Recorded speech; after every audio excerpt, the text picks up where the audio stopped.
paper popper.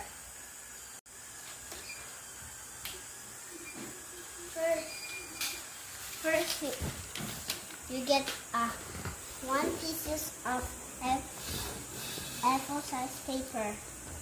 First, you fold it in half, and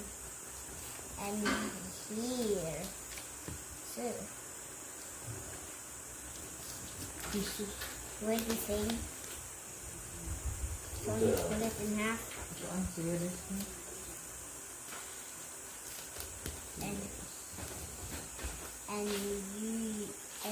then you do this. Done. You make a paper popper. Oh. Done.